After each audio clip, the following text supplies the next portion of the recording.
जी, मैं एसपी भारद्वाज चंदा classes Prayagraj YouTube channel में आपका हार्दिक स्वागत है। मैं अभिनंदन करता हूं। चंदा ऐप पर आपको जो वीडियोज मिल रहे हैं और इसमें भी देखिएगा ट्रिकी मैथमेटिक्स आपको मिल रहा है। और आज नए जो पहले मैंने आपको थ्योरी पढ़ाई है उसी से रिलेटेड क्वेश्चंस पर आज मैं बात करूंगा। अब देखिएगा इसमें से जो पहला एग्जाम्पल है आपका, इस एग्जाम्पल पर हम लोग बात करते हैं। The DCS of A vector 3i-4j + 5kr, यानी ये वेक्टर आपको दिया गया है, इस वेक्टर के डीसीएस क्या होंगे ये आपको फाइंड आउट करना है। तो पिछले वीडियोज में मैंने आपको बताया है कि वेक्टर का मतलब होता है डीआरएस और डीआरएस का मतलब होता है वेक्टर, ये बताया था मैंने। और वही मैंने आपसे कहा था डीसीएस का मतलब होता है यूनिट वेक्टर और यूनिट वेक्टर का मतलब होता है डीसीएस। तो इसका मतलब हमको ये यहाँ पर क्या दे दिया है, हमको जो यहाँ पर ये दिया है ये वेक्टर दिया है। और इस वेक्टर ये हमको जो दिया है ये क्या दिया है, ये वेक्टर हमको दे दिया है। और वेक्टर का मतलब हमारा क्या है, वेक्टर का मतलब है हमारा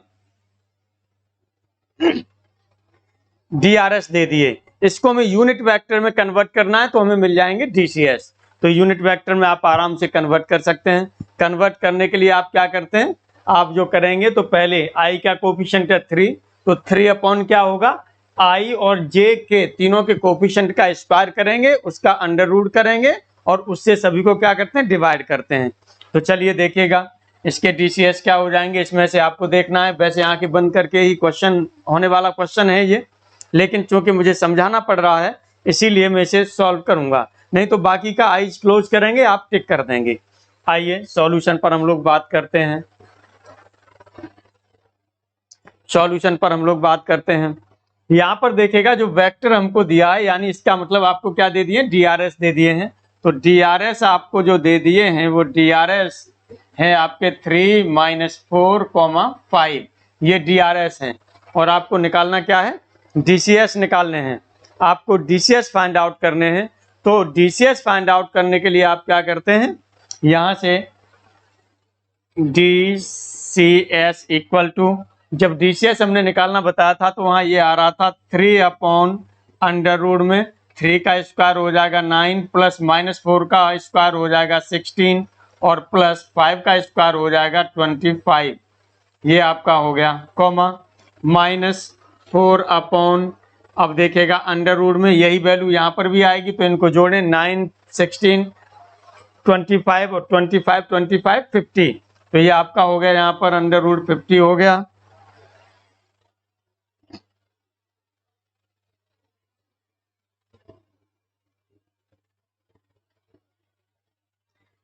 ये अंडर रूट में 50 हो गया। तीसरा है फिर आपका 5 अपॉन, इसे और भी आगे लिखना चाहें तो ये आप देखेंगे 2 × 5 × 5 होता है, तो 5 आप अंडर रूट के बाहर ले सकते हैं। तो इस तरह से ये हो जाएगा आपका 5 अंडर रूट 2।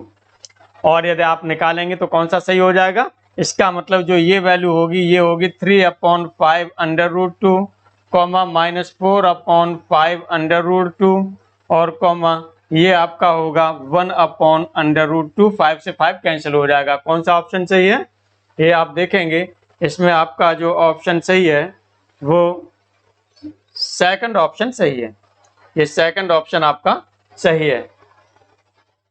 अब चलिए हम लोग बात करेंगे, और आप जो है बड़े उसके साथ में पेशेंस बना करके बैठिएगा, कायदे से सब चीज़ देखते जाइएगा। नई नई ट्रिक्स मिलेंगी आपको, नई नई चीज़ें मिलेंगी, इसमें कोई शक वाली बात नहीं है। नए नए मसाले मिलेंगे, नई नई ट्रिक मिलेंगी, मैथमेटिकल मसाले समझ लीजिए, चाहे उसे मैजिकल मसाले समझ लीजिए, लेकिन ये है कि आप मेरे साथ बने रहेंगे तो 100% है कि सिलेक्शन आपका होगा ही होगा। बस आपको फॉलो करना है कायदे से, जैसे जैसे बताते जाएं उस तरह से आपको फॉलो करना है। चलिए अब अगले हम लोग क्वेश्चन पर बात करते हैं। ये एग्जाम्पल 2 पर बात करते हैं कि a line makes angle equal angles, एक लाइन है जो इक्वल एंगल्स बनाती है विद कोऑर्डिनेट एक्सिस, यानी आपके पास 3 कोऑर्डिनेट एक्सिस हैं, एक एक्स एक्सिस, दूसरा वाई एक्सिस, तीसरा जेड एक्सिस, और एक लाइन है जो इन तीनों एक्सिस के साथ में इक्वल एंगल बनाती है।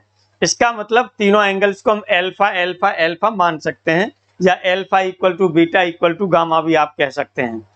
तब वो कह रहा है कि इसके DCS क्या होंगे। तो पहले तो उसे वैसे समझ सकते हैं, नहीं तो आपका cos alpha cos alpha cos alpha हो जाएगा, cos alpha cos alpha cos alpha होगा, है ना। अब देखिएगा, ध्यान दीजिएगा, cos alpha cos alpha cos alpha, तो ये 1 1 1 आप लिख सकते हैं, लेकिन 1 1 1 DCS की कंडीशन को होल्ड नहीं करते। कंडीशन क्या है DCS की? DCS की कंडीशन होती है कि cos square alpha plus cos square beta plus cos square gamma equal to 1 होना चाहिए। तो इसीलिए यहां पर आप ध्यान दीजिएगा सॉल्यूशन की। चलिए हम यहां पर बात करते हैं, सॉल्यूशन की बात करते हैं। तो पहले DCS के लिए आप क्या करेंगे, यदि आप लिखेंगे cos alpha cos alpha cos alpha, तो वहां से देखेंगे आपको लगेगा कि कहीं पहला ऑप्शन तो नहीं सही है, लेकिन पहला ऑप्शन कैसा है? गलत ऑप्शन है, गलत ऑप्शन है। क्योंकि 1 1 1 आपके ये होंगे तो DRS होंगे, न कि DCS। क्योंकि DCS cos square alpha plus cos square beta plus cos square gamma equal to 1 होना चाहिए। तो इस तरह से देखेंगे 1 का स्क्वायर प्लस 1 का स्क्वायर प्लस 1 का स्क्वायर 3 होता है, न कि 1। इसीलिए ये पहला ऑप्शन सही नहीं होगा, ये DCS आपके नहीं है। चलिए तो हम लोग निकाल लेते हैं। हम ये जानते हैं कि जो cos square alpha plus cos square alpha plus cos square alpha equal to हो जाएगा 1 DCS की प्रॉपर्टी से। DCS की प्रॉपर्टी से cos square alpha plus cos square alpha plus cos square alpha equal to 1 हो जाएगा। अब यहां से इसे यदि हम ऐड करेंगे तो ये हो जाएगा 3 cos square alpha equal to 1।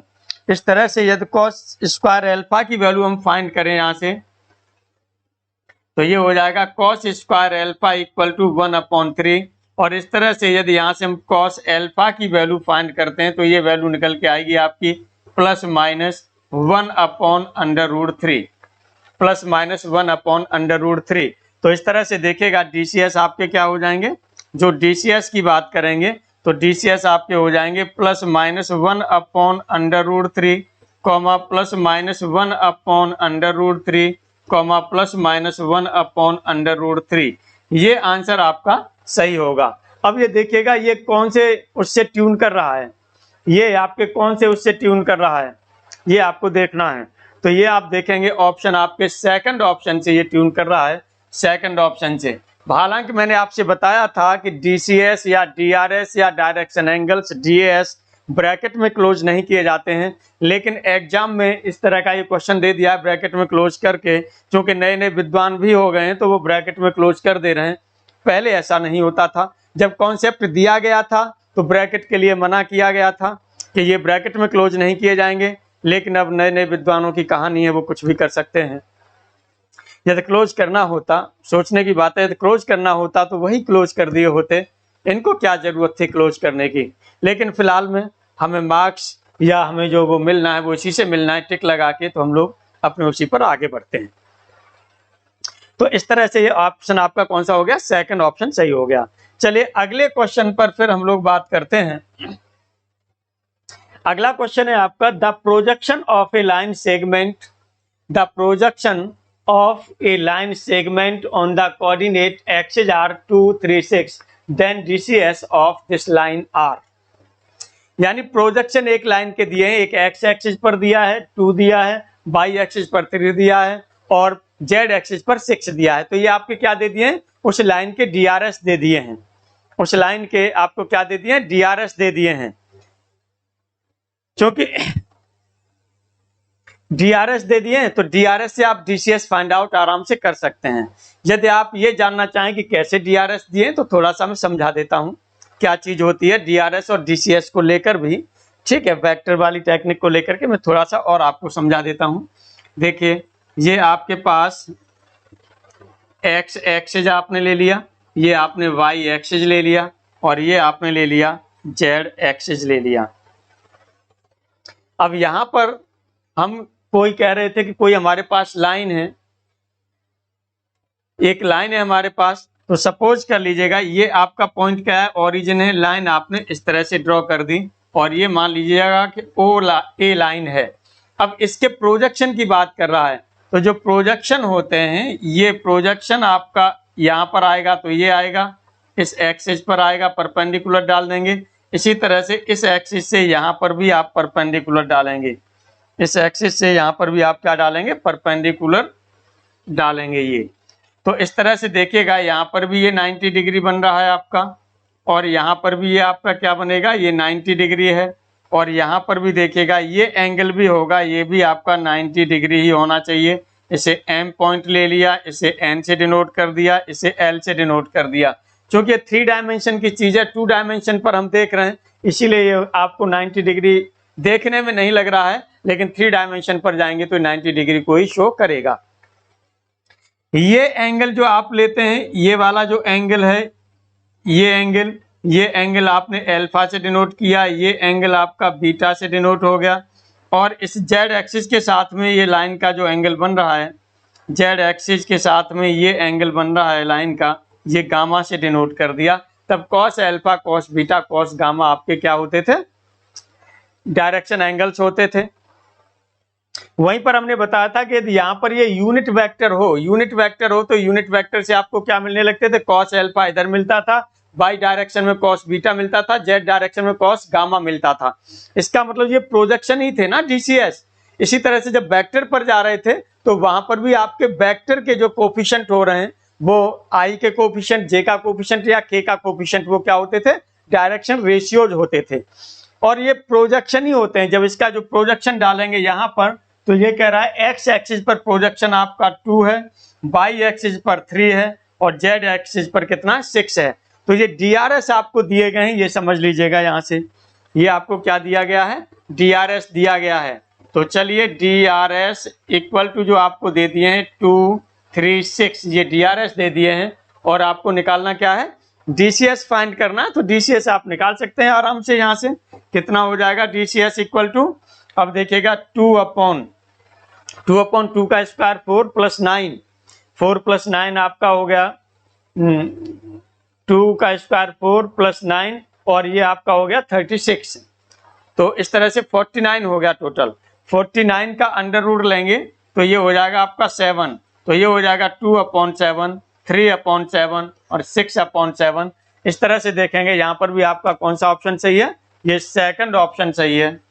ये आपके पास सेकंड ऑप्शन सही है।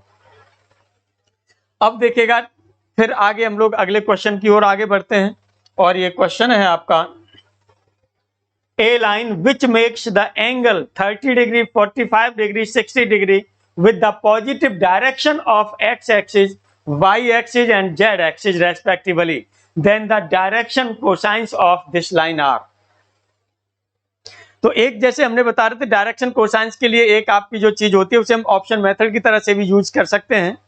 तो ऑप्शन मेथड की तरह से यदि हम यूज करते हैं तो हम क्या करते हैं, cos square alpha plus cos square beta plus cos square gamma equal to 1 होना चाहिए।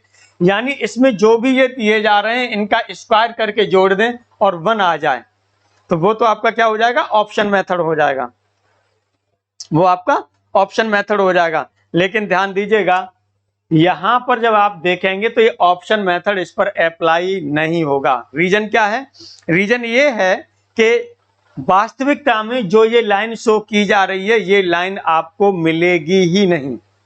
वास्तविकता में ये लिखित में भले ही आप लिख लें, लेकिन वास्तविकता में यदि इतने एंगल्स पर हम लाइन बनाना चाहेंगे तो वो लाइन हमको नहीं मिलेगी। इसीलिए ये यहां पर आपके सेटिस्फाई नहीं करेंगे, क्योंकि क्वेश्चन कह रहा है कि यदि ऐसा है तो डीसीएस आपको देना है। तो इसीलिए आपको निकालना है, अपने रूल तय निकालिए, जो आपने जो उसका नियम दिया था उसी रूल्स को आप फॉलो करिए और उसे निकाल दीजिए। तो यहां से देखिएगा सॉल्यूशन की बात कर रहे हैं, मैंने बताया है कि वास्तविकता में ये लाइन इम्पॉसिबल है, लेकिन चूंकि क्वेश्चन में दिया गया है, एग्जाम में आया हुआ क्वेश्चन है ये, तो इसीलिए आपको निकालना भी जरूरी है। आप नॉन ऑफ दीज नहीं लिख सकते, क्योंकि उसने ये एंगल्स यहाँ पर दे दिए हैं, ये एंगल्स उसने दे दिए हैं, इसलिए आप नॉन ऑफ दीज नहीं लिख सकते।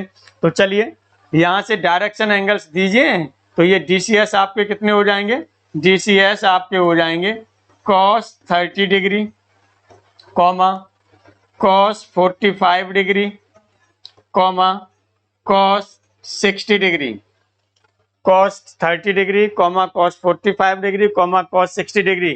cos 30 डिग्री की वैल्यू लगा दीजिए, ये होती है आपकी √3/2 कॉमा cos 45 की वैल्यू क्या होती है, ये होती है 1/√2 और cos 60 की वैल्यू होती है 1/2। अब ये देखिएगा कौन सा ऑप्शन सही है आपका, ये देख लीजिएगा कौन सा ऑप्शन सही है। इसके हिसाब से देखते हैं तो ये आपका सेकंड ऑप्शन सही है। जो क्वेश्चन में उसने पूछा है उसके हिसाब से क्वेश्चन आपका कौन सा सही है, सेकंड ऑप्शन सही है। जबकि यदि आप ऑप्शन मेथड अप्लाई करेंगे तो आप नॉन ऑफ दीज पर टिक लगा देंगे और वो आंसर आपका क्या हो जाएगा, गलत हो जाएगा। क्योंकि क्वेश्चन जो हम प्रॉपर्टी होती है DCS की, वो प्रॉपर्टी यहाँ पर होल्ड नहीं करेगी। इसका मतलब ये है कि वास्तविकता में ये लाइन होगी ही नहीं, लेकिन क्वेश्चन आपसे कह रहा है कि ये लाइन है। यदि वो क्वेश्चन कह रहा है ये लाइन है तो यही आपको मान के चलना है कि इसके DCS फिर क्या होंगे। तो यदि ये लाइन है तो इसके DCS फिर आपके ये होंगे, चाहे वो DCS वाली कंडीशन को फिर होल्ड कर रही हो या न कर रही हो, वो एक अलग बात हो जाएगी। चलिए नेक्स्ट अब हम लोग आगे बढ़ते हैं। अगला आपसे है the direction cosines of the line joining the points. Direction cosines of line joining the points, और आपके पॉइंट कौन कौन से, 1 1 -1 एंड 2 3 1। तो DCS आपको निकालने हैं, आपको DCS निकालने हैं और उस लाइन के DCS निकालने हैं जो दो पॉइंट को ज्वाइन कर रही है। तो इसके लिए DCS हमने DRS क्या बताए थे, DRS में हमने बताया था दोनों के पॉइंट को हम क्या कर लेते हैं, सब्ट्रैक्ट कर लेते हैं। दोनों के पॉइंट्स को सब्ट्रैक्ट कर लेते हैं और सब्ट्रैक्ट करने के बाद में हमें क्या मिल जाएंगे, वो DRS मिल जाएंगे और DRS से हम DCS कन्वर्ट कर सकते हैं। एक तो आपके पास ये मेथड है। दूसरा मेथड आपका क्या हो सकता है, वही ऑप्शन मेथड हो सकता है। ऑप्शन मेथड में क्या होगा, ऑप्शन मेथड में होगा कि ये तीनों को आप स्क्वायर करिए और जोड़ते चले जाइए, वैल्यू 1 आनी चाहिए। जैसे यहाँ से 1/3 प्लस है ना, 1/3 का स्क्वायर करेंगे तो 1/9 हो जाएगा, प्लस 4/9 प्लस 1/9, तो देखेंगे 9/9 नहीं आएगा, तो पहला ऑप्शन गलत हो जाएगा। ऐसे दूसरे ऑप्शन पर आएंगे तो 1/3 है, यहाँ पर 2/3 है, यहाँ पर 1/3 है ना। तो ये चीजें स्क्वायर आपको ऐड करना है, देखना है कि वो कंडीशन आपकी बन रही है या नहीं बन रही है, बस ये आपको देखना है। वो कंडीशन आके आप देखेंगे तो थर्ड लाइन पर बनेगी 1/3 यानी इसका स्क्वायर 1/9 प्लस 4/9 प्लस 4/9, ऊपर भी ऐड करेंगे तो 9 हो जाएगा, नीचे भी 9, तो 9/9 का मतलब 1। तो ऑप्शन मेथड से यदि आप देखेंगे तो ऑप्शन मेथड से आपका ये थर्ड ऑप्शन सही होगा। तो चलिए मैं सॉल्यूशन की यहाँ पर बात कर रहा हूँ, पहले मैं ऑप्शन मेथड की ही बात कर दे रहा हूं, ऑप्शन मेथड की ही बात कर दे रहा हूं। मैं पहले ऑप्शन को ट्राई कर रहा हूं, मैं फर्स्ट ऑप्शन को ट्राई कर रहा हूं। तो ये हो जाएगा आपका 1/9 भाई पहले का स्क्वायर प्लस दूसरे का स्क्वायर, तो 2 यानी 4/9 और प्लस हो जाएगा आपका 1/9 और इक्वल टू देखेंगे तो ये हो जाएगा आपका 6/9, नहीं इक्वल है ये 1 के। यदि इक्वल 1 के नहीं है तो ये DCS नहीं होंगे, ये DCS नहीं होंगे। इसी तरह से दूसरे वाले भी DCS नहीं आएंगे, दूसरे वाले भी DCS नहीं आएंगे। अब मैं डायरेक्ट जो इस पर चल रहा हूँ तीसरे पर, थर्ड ऑप्शन पर ले रहा हूँ। थर्ड ऑप्शन में देखेंगे तो 1/3 का स्क्वायर क्या हो जाएगा, 1/9 हो जाएगा, प्लस यहाँ पर भी ये 4/9 होगा, प्लस 2/3 का स्क्वायर करेंगे 4/9 होगा, 9 LCM आ जाएगा, ऊपर 4 4 1, तो ये हो जाएगा आपका 9/9 इक्वल टू हो गया 1। यही आपका ऑप्शन सही होगा, यानी यही आपके DCS हो जाएंगे। ये तो ऑप्शन मेथड की बात रही, जो मैंने अभी आपको थोड़ी देर पहले ही बताया था कि कभी कभार होता है कि ऑप्शन मेथड वहां काम ही नहीं कर रहा है, क्योंकि उस तरह की चीज है ही नहीं वास्तविकता में, इसीलिए काम नहीं कर रहा है वो। ये तो उस तरह की लाइन होती तो ऑप्शन मेथड काम करता, लेकिन उसने जबरदस्ती मान लिया है, और जबरदस्ती मान लिया तब कह रहा है कि अब इसको बताइए क्या है। तो इसका मतलब ये है कि आपको उसे मानेंगे तो फिर रूल तय ही चलेंगे, जैसे जैसे कॉन्सेप्ट था उसी कॉन्सेप्ट के अनुसार आपको चलना पड़ेगा, जो वैल्यू आएगी वो आप रखेंगे, प्रॉपर्टी वहां काम नहीं करेगी। तो चलिए हम यहाँ पर फर्स्ट मेथड आपने ये ले लिया, सेकंड मेथड की अब हम लोग बात कर रहे हैं, सेकंड मेथड की बात कर रहे हैं। तो सेकंड मेथड में क्या है, सेकंड मेथड में हमने बताया कि डीआरएस ऑफ लाइन आप निकालेंगे तो दोनों पॉइंटों का डिफरेंस निकाल लेंगे। तो चलिए डीआरएस यहाँ से निकाल देते हैं। डीआरएस इक्वल टू करेंगे तो यहाँ पर देखिएगा पहले पॉइंट ये है, दूसरा पॉइंट ये है। 2 में से 1 सब्ट्रैक्ट करेंगे तो 1 हो जाएगा, 3 में से 1 सब्ट्रैक्ट करेंगे तो 2 हो जाएगा, और यहाँ से 1 में से 1 सब्ट्रैक्ट करेंगे तो क्या हो जाएगा, 2 हो जाएगा। अब इसके आपको डीसीएस लेने हैं, तो डीसीएस आपका कितना हो जाएगा, डीसीएस इक्वल टू 1 अपॉन, अब इन तीनों का स्क्वायर करके ऐड करना है, फिर उसका अंडर रूट करना है। तो 1 का स्क्वायर 1 प्लस 2 का स्क्वायर 4 प्लस 2 का स्क्वायर 4, 1 4 4 9 हो गया, और 9 का अंडर रूट कितना होता है, 3। तो इसका मतलब ये हो जाएगा 1/3 कॉमा ये हो जाएगा आपका 2/3 कॉमा 2/3, यही आपके होंगे डीसीएस। इस तरह से आप देखेंगे ऑप्शन आपका कौन सा सही है, थर्ड ऑप्शन आपका करेक्ट आंसर है। चलिए अब हम लोग यहाँ पर जो बात करेंगे अगले क्वेश्चन पर, अगले क्वेश्चन पर आप लोग देखिएगा क्या क्वेश्चन है। ये क्वेश्चन है आपका the equation of the line through points. ये इक्वेशन है आपकी, और जिन जिन पॉइंट से होकर के पास कर रही है वो पॉइंट आपको दे दिए गए हैं। चलिए यहां पर हम लोग बात कर लेते हैं। पॉइंट आपको कौन कौन से दिए गए हैं, 4 -4 2 दिया है, 1 -2 -1 दिया है, एच। यानी equation of line through point, एक इक्वेशन ऐसी जो इस पॉइंट से होकर के जा रही है, एंड पैरेलल, और पैरेलल है इस लाइन के, इस लाइन के पैरेलल है। तो इसका मतलब जो लाइन के डीआरएस होंगे, हमने बताया कि यदि आपके पास दो पैरेलल लाइन है, दो पैरेलल लाइन है, तो उनके डीआरएस आपके कैसे होते हैं, सेम होते हैं। अभी हमने एंगल्स के बारे में बताया नहीं है, है ना, अभी एंगल ऑफ टू लाइंस बताएंगे तो वहां पर ये बात आएगी। तो दो पैरेलल लाइंस हैं यदि आपके पास में, तो उनके डीआरएस होते हैं सेम। तो इसका मतलब जो लाइन ये ज्वाइन कर रही है, इस लाइन के डीआरएस होंगे वही इस लाइन के भी डीआरएस होंगे जो आप फाइंड करने जा रहे हैं, और 3 2 2 -2 पॉइंट से पास कर रही है। तो चलिए इस तरह से इक्वेशन ऑफ लाइन आपकी क्या हो जाएगी, सॉल्यूशन की बात कर रहे हैं तो यहां से इक्वेशन ऑफ लाइन क्या हो जाएगी, यहां पर मैं लिख रहा हूं, बाकी का तो आप आराम से टिक कर सकते हैं यहाँ पर, है ना। एग्जामिनेशन हॉल में आपको लिखने की जरूरत नहीं है, डायरेक्ट आप टिक करने पर आएंगे।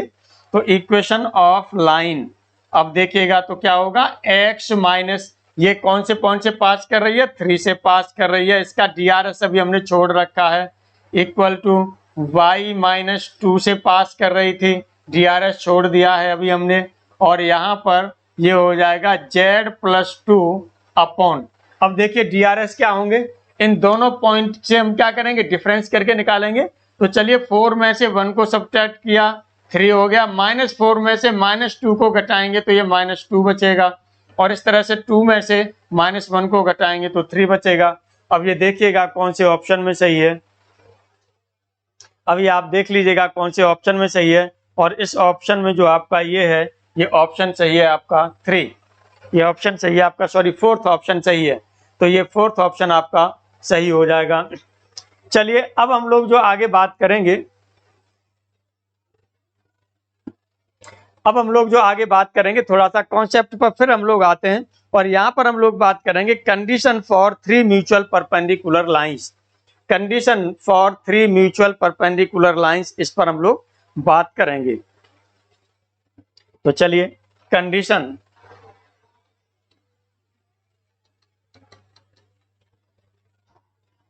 फॉर 3 म्यूचुअल परपेंडिकुलर लाइंस, यानी यदि आपके पास 3 लाइन हैं जो परस्पर परपेंडिकुलर हैं यानी लंबवत हैं, तो उनके लिए क्या कंडीशन होगी, ये आपको ध्यान रखना है। ये एग्जाम में आपसे पूछा जा सकता है, और शायद एक बार टीजीटी पीजीटी एग्जाम में पूछा भी गया है, तो ये आपको ध्यान रखना है। तो चलिए 3 लाइन्स हम लोग यहाँ से ले लेते हैं। एक आपने लाइन ले ली, ये ले ली x - x1 अपॉन आपने ले लिया a1 equal to y - y1 upon b1 equal to z - z1 upon c1, ये इक्वेशन आपकी फर्स्ट हो गई। अब ये पहली लाइन है, सेकंड लाइन यहाँ पर लिख लीजिए, बल्कि लाइंस, सेकंड लाइन में आपने लिया x माइनस x2 अपॉन हो गया a2 equal to y minus y2 upon हो गया b2 equal to z minus z2 upon हो जाएगा c2 और ये यहाँ से जो आपका हो जाएगा, चलिए चाहे तो आप यहाँ पर वही लिख दीजिए, कोई पैरामीटर लिख दीजिए, नहीं हटा दीजिए, ऊपर वाले में भी पैरामीटर नहीं लिखा है तो इससे भी हटा ही दे रहे हैं। तो चलिए ये इक्वेशन आपकी हो गई सेकंड। थर्ड लाइन में हम लोग क्या लिखेंगे, ये हो जाएगा x minus x3 upon a3 equal to y minus y3 upon आपका होगा b3 equal to z minus z3 upon c3। Equation हो गई थर्ड, ये इक्वेशन हो गई आपकी थर्ड। अब देखिएगा ये तीन लाइन यदि म्यूचुअल परपेंडिकुलर हैं तो इसके लिए क्या कंडीशन होती है, तो ध्यान दीजिएगा यहाँ पर ये तीनों लाइन के जो DRS हैं, इन DRS का हम क्या करेंगे, डिटर्मिनेंट निकालेंगे और डिटर्मिनेंट आपका प्लस माइनस 1 के इक्वल होना चाहिए। इस पर क्वेश्चन भी पूछ लिया जाता है, इस पर क्वेश्चन भी पूछ लिया जाता है कि वो कह देगा 3 म्यूचुअल परपेंडिकुलर लाइंस हैं और इसमें से एक कुछ A1 B1 C1 A2 B2 C2 A3 B3 C3 में से एक चीज गायब कर देगा, यानी एक चीज पूछ लेगा, बाकी के ये नोन है, सब नोन है, एक को अननोन कर देगा और कहेगा इसकी वैल्यू क्या है। यदि ये परपेंडिकुलर है तो म्यूचुअली परपेंडिकुलर होंगी तो इनका डिटर्मिनेंट क्या होगा, प्लस माइनस 1 के इक्वल होता है। अभी हम लोग ले लेते हैं, देखिए तो इसके लिए कंडीशन के लिए आपका क्या होगा, इसके लिए देखिएगा जो कंडीशन होती है आपकी, ये कंडीशन जो आपकी होती है ये डिटर्मिनेंट में आप रखेंगे A1 B1 C1 A2 B2 C2 A3 B3 C3, ये आप रखेंगे equal two plus minus 1, equal two plus minus 1 ये रखेंगे। चलिए अब आगे हम लोग जो बात करते हैं वो बात करेंगे कि यदि आपकी नॉन इंटरसेक्टिंग लाइंस हैं तो उनकी इक्वेशंस क्या होंगी। नॉन इंटरसेक्टिंग लाइंस, ध्यान दीजिएगा इस पर कभी क्वेश्चन पूछा नहीं गया है, लेकिन इसका मतलब ये नहीं है कि क्वेश्चन नहीं पूछा जा सकता, बिल्कुल पूछा जा सकता है। आप देखते हैं कि जब एग्जाम में बैठते हैं या जो भी पेपर उठा के देखते हैं तो रिपीटिंग बहुत कम होती है, ना के बराबर होती है। इसीलिए जो पुराने पेपर्स को सॉल्व किए रहते हैं, है ना, तो वो कहते हैं कि तैयारी उनकी पुराने पेपर्स को लेकर के बहुत है, इतने साल के तैयार कर लिए, इसी में से सब मिल जाएगा। लेकिन उनसे वो एक चीज भूल जाते हैं कि जो पुराने पेपर्स हैं इनमें से कुछ नहीं आएगा। बस पैटर्न जरूर बता रहा है कि इस तरह का पैटर्न है, इस तरह के क्वेश्चन पूछे जाते हैं, उससे आप अपना अनुमान लगा के आगे बढ़िए, लेकिन इनमें से कुछ पूछा नहीं जाएगा। आपको ये भी अनुभव ले लेना चाहिए, लेकिन बस यही अनुभव आप नहीं लेते हैं, आप ये मान के चलते हैं कि ये पुराने पेपर से हमने लगा लिए तो हमारा काम हो गया। तो फाइनली जब रिजल्ट हमारा आता है तब हम लोग देखते हैं कि अरे यार हमारा तो 2 क्वेश्चन से रुक गया, 3 क्वेश्चन से रुक गया, या ये हो गया। तो ये चीज ना हो, क्योंकि बहुत से लोग आते रहते हैं मेरे पास, अभी श्योर सिलेक्शन बैच के तहत भी आए हैं, 2-3 लोग मिले हैं अभी करंटली ही, और वैसे भी लोग आते रहते हैं कि जो है सर 2 क्वेश्चन से रुका है, 3 क्वेश्चन से रुका है, 4 क्वेश्चन से रुका है। तो आप लोग समझ लीजिएगा कि कायदे से यदि आप लोग पढ़ाई करेंगे, साथ में रहेंगे, तो मैं आपको बताऊंगा आगे किस तरह के क्वेश्चन पूछे जाने की संभावनाएं भी हो जाती हैं और कैसे कैसे क्या पूछा जा सकता है। लड़के भी कुछ कहते हैं, स्टूडेंट्स कुछ कहते हैं कि अरे सर आपने ये पढ़ा दिया था एग्जाम में आ गया। तो उनसे मैं बस एक ही बात बोलता हूं कि मैंने सिलेबस पढ़ाया और सिलेबस से एग्जाम में आ गया। आप ये न समझिएगा कि कुछ मैंने उसमें कर दिया है, वो सिर्फ सिलेबस पढ़ाया और चीज़ों को समझा कि क्या चीज़ें आगे इन फ्यूचर में पूछी जा सकती हैं, वो मैं आप लोगों को बताता रहता हूं। उनको आपको कंसीडर भी करना होगा उन चीज़ों को, क्योंकि पेपर्स में रिपीटिंग बहुत कम होती है, ना के बराबर होती है। 2-4 क्वेश्चन आपको रिपीट होते दिखाई देते हैं, बाकी का नहीं। इसीलिए आपको उसी तरह से वेल प्रिपेयर्ड होना है, न कि पुराने पेपर्स के हिसाब से। लेकिन पुराने पेपर्स को देखना भी जरूरी है, वो इसीलिए कि वहां से आपको पैटर्न्स का पता चलेगा। चलिए फिलहाल में अब हम लोग जो बात करेंगे वो equation of non intersecting lines पर बात करेंगे। मैंने आपसे कहा है कि इस तरह के जो नॉन इंटरसेक्टिंग लाइंस हैं वो आपसे एग्जाम में कभी पूछी नहीं गई हैं, लेकिन इसका मतलब ये नहीं है कि पूछा नहीं जा सकता। तो चलिए मैं बात करता हूं इक्वेशन ऑफ इंटरसेक्टिंग लाइंस के बारे में। इक्वेशंस ऑफ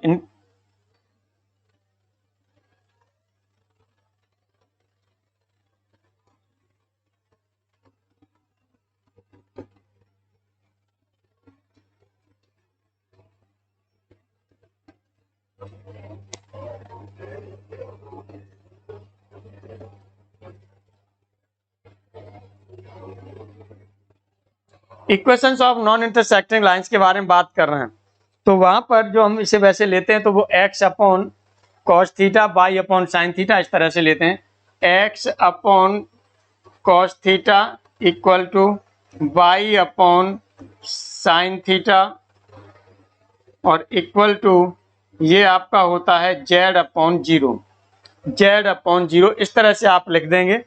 और बल्कि आप यदि लिखना चाहें तो यहाँ से कुछ एक जैसे z माइनस सी ये लिख दीजिए इक्वल टू जीरो। यहाँ पर x माइनस जीरो ले सकते हैं, y माइनस जीरो ले सकते हैं।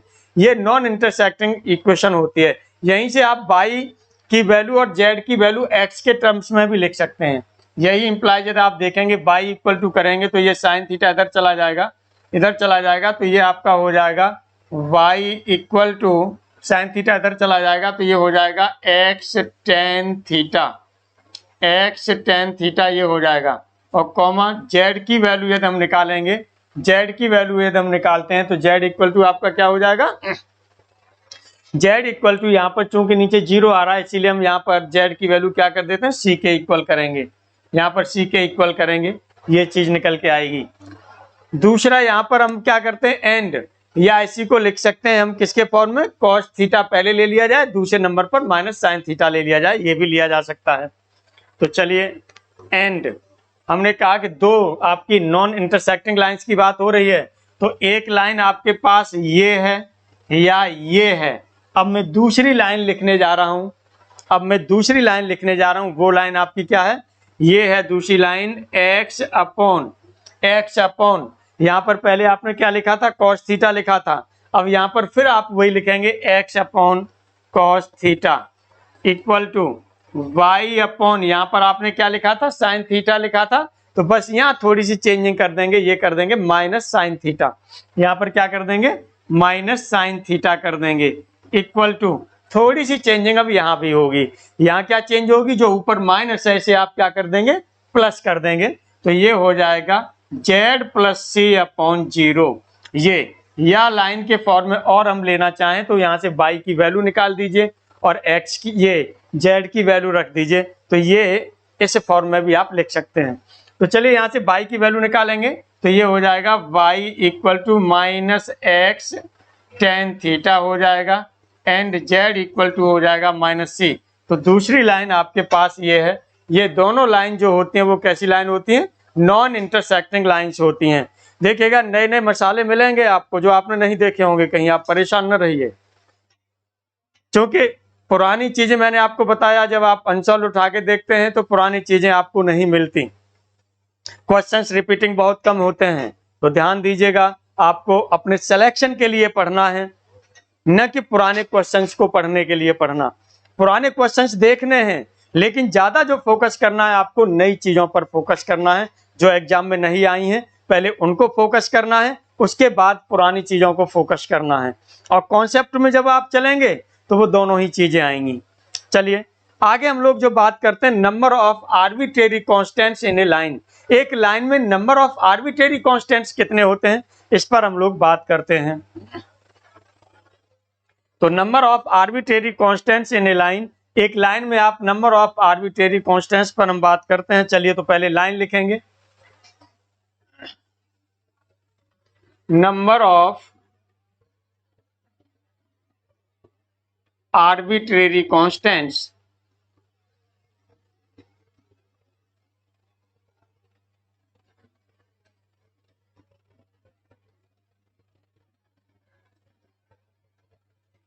इन ए लाइन। ये भी क्वेश्चन एग्जाम में कभी नहीं पूछा गया है। इसका मतलब ये नहीं है कि पूछा नहीं जा सकता, बिल्कुल पूछा जा सकता है। इसीलिए आपको तैयार रहना है, तो चलिए पहले हम लोग लाइन की बात कर लेते हैं। हमारे पास लाइन क्या है, लाइन हमने क्या इक्वेशन पढ़ी थी, x minus alpha upon a equal to y minus beta upon b equal to z minus gamma upon c, ये लाइन पढ़ी थी। तो पहले हम लोग लाइन लिख लेते हैं, x minus alpha upon a equal to y minus beta upon b equal to z minus gamma upon c. अब यहाँ पर आपको आर्बिट्रेरी कॉन्स्टेंट्स लेने हैं।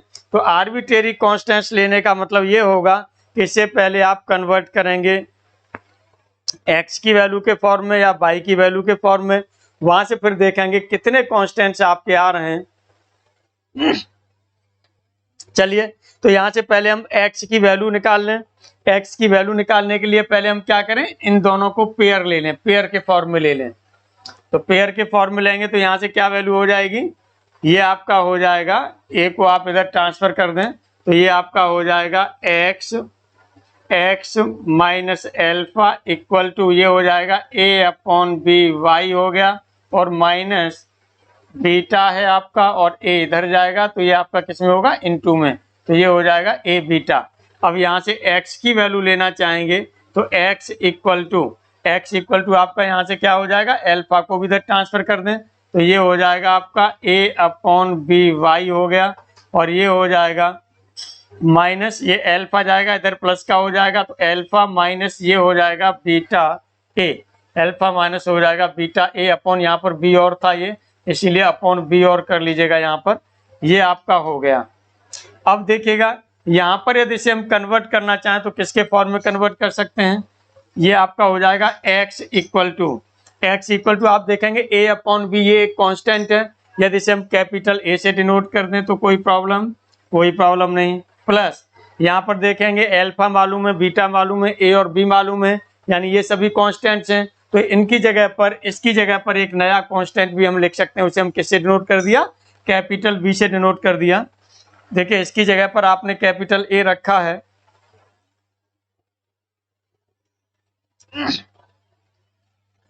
और ये कैपिटल A वाई हो गया, और प्लस इसकी जगह पर आपने क्या रख दिया, B रख दिया, तो ये हो गया।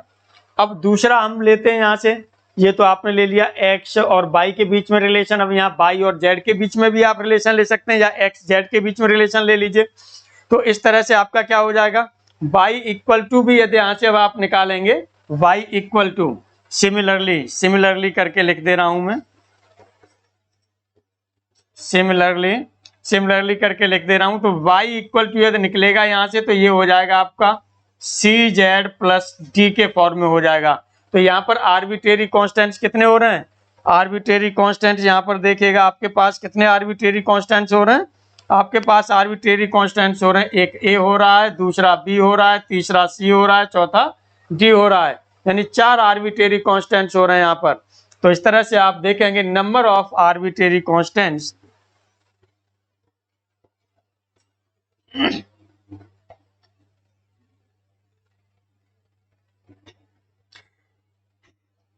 number of arbitrary constants